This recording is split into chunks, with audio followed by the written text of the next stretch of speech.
ജയ് മാതാ. ചരണം ശരണം രമാംബികേ, ചരണം ശരണം ത്രയംബകേ.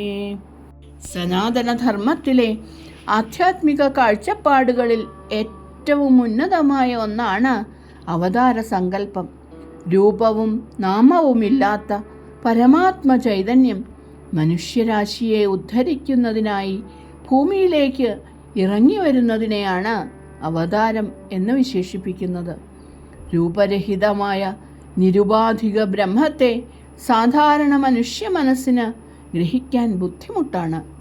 എന്നാൽ ഈശ്വരൻ ഒരു മനുഷ്യരൂപത്തിൽ അവതരിക്കുമ്പോൾ മനുഷ്യന് ഈശ്വരനുമായി അടുത്ത ഒരു ആന്തരിക ബന്ധം സ്ഥാപിക്കാൻ സാധിക്കുന്നു.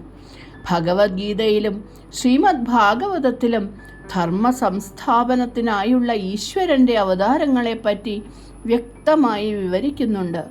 എപ്പോഴൊക്കെ ധർമ്മത്തിന് ഗ്ലാനി സംഭവിക്കുകയും അധർമ്മം തലപൊക്കുകയും ചെയ്യുന്നുണ്ടോ അപ്പോഴൊക്കെ സജ്ജനങ്ങളെ സംരക്ഷിക്കുന്നതിനും അധർമ്മത്തെ നശിപ്പിക്കുന്നതിനുമായി താൻ അവതരിക്കുന്നു എന്ന് ഭഗവാൻ ശ്രീകൃഷ്ണൻ ഗീതയിൽ പ്രഖ്യാപിക്കുന്നു. എന്നാൽ ദേവി ഭാഗവതത്തിൽ ഈ ഈശ്വരീയ ശക്തിയുടെ ഏറ്റവും കരുണാമയമായ രൂപമായി ദിവ്യമാതൃത്വത്തെ ദർശിക്കാൻ സാധിക്കും.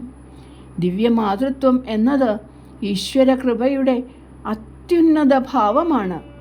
ഒരു ന്യായാധിപൻ തെറ്റും ശരിയും നോക്കി ശിക്ഷിക്കുമ്പോൾ, അല്ലെങ്കിൽ ഒരു ഭരണാധികാരി അധികാരത്തോടെ ഭരിക്കുമ്പോൾ, ഒരു അമ്മ പ്രവർത്തിക്കുന്നത് നിരുപാധികമായ സ്നേഹത്തോടെ മാത്രമാണ്. തന്നിലേക്ക് അടുക്കുന്ന ഭക്തന്റെ കാര്യത്തിൽ ഭഗവാന്റെ ഹൃദയം അലിയുന്നു എന്ന് ഭാഗവതം പഠിപ്പിക്കുന്നു. ഈശ്വരൻ മാതൃഭാവത്തിൽ പ്രത്യക്ഷപ്പെടുമ്പോൾ പ്രപഞ്ചത്തെ വിറപ്പിക്കുന്ന ഈശ്വര ശക്തി സ്നേഹമയിയായ അമ്മയായി മാറുന്നു. കുട്ടികളുടെ അപരാധങ്ങൾ നോക്കിയല്ല അമ്മ സ്നേഹിക്കുന്നത്. തെറ്റുകൾ തിരുത്തി കുഞ്ഞിനെ മാറോടണച്ച് അതിനെ ആത്മീയ വിശുദ്ധിയിലേക്ക് നയിക്കുകയാണ് അമ്മ ചെയ്യുന്നത്. ആധുനിക യുഗത്തിൽ ശ്രീ രമാദേവി അമ്മ ജീവിച്ചു കാണിച്ചതും ഈ ദിവ്യമാതൃത്വത്തിൻ്റെ പാവനമായ തത്വമാണ്.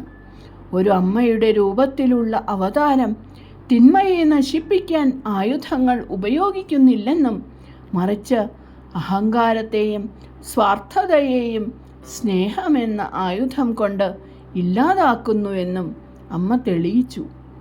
അത്ഭുതങ്ങൾ കാണിക്കുന്നതല്ല അവതാരത്തിൻ്റെ ലക്ഷ്യം, മറിച്ച് മനുഷ്യൻ്റെ ഉള്ളിലെ അഹങ്കാരത്തെ മാറ്റി അവനെ നല്ലൊരു മനുഷ്യനാക്കി മാറ്റുന്നതാണ് യഥാർത്ഥ അത്ഭുതം എന്നമ്മ പഠിപ്പിച്ചു.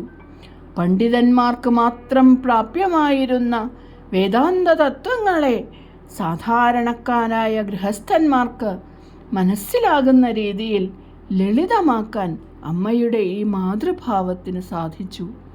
ശ്രീരമാദേവി അമ്മയുടെ ജീവിതവും ഉപദേശങ്ങളും ഭൗതിക ദുഃഖങ്ങളിൽ കഴിയുന്ന മനുഷ്യർക്ക് വലിയൊരു തണലായിരുന്നു.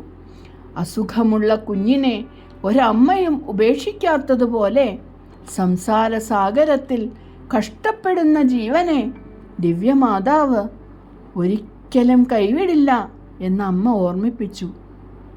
ഒരു കുഞ്ഞിൻ്റെ നിഷ്കളങ്കതയോടെയും ലാളിത്യത്തോടെയും ഈശ്വരനെ സമീപിക്കാൻ അമ്മ കുട്ടികളോട് ആവശ്യപ്പെട്ടു. ഭയത്തോടെ ഈശ്വരനെ കാണുന്നതിന് പകരം സ്നേഹത്തോടെ അമ്മയായി കാണുമ്പോൾ ആധ്യാത്മിക സാധന ഭയമില്ലാത്ത സന്തോഷകരമായ ഒരനുഭവമായി മാറുന്നു. ചുരുക്കത്തിൽ ദിവ്യമാതൃത്വത്തിൻ്റെ അവതാരം എന്നത് മനുഷ്യൻ്റെ ഉള്ളിൽ ഉറങ്ങിക്കിടക്കുന്ന ഈശ്വരീയതയെ ഉണർത്താനുള്ള ഒരു ആഹ്വാനമാണ്. ഈശ്വരൻ ദൂരെ എവിടെയോ ഇരുന്ന് ഭരിക്കുന്ന ആളല്ലെന്നും, കുട്ടികളെ മാറോടണയ്ക്കാൻ കാത്തു നിൽക്കുന്ന സ്നേഹമയിയായ അമ്മയാണെന്നും ശ്രീമദ് ഭാഗവതവും ശ്രീരമാദേവി അമ്മയുടെ ദർശനങ്ങളും ജീവിതവും നമ്മെ ഓർമ്മിപ്പിക്കുന്നു.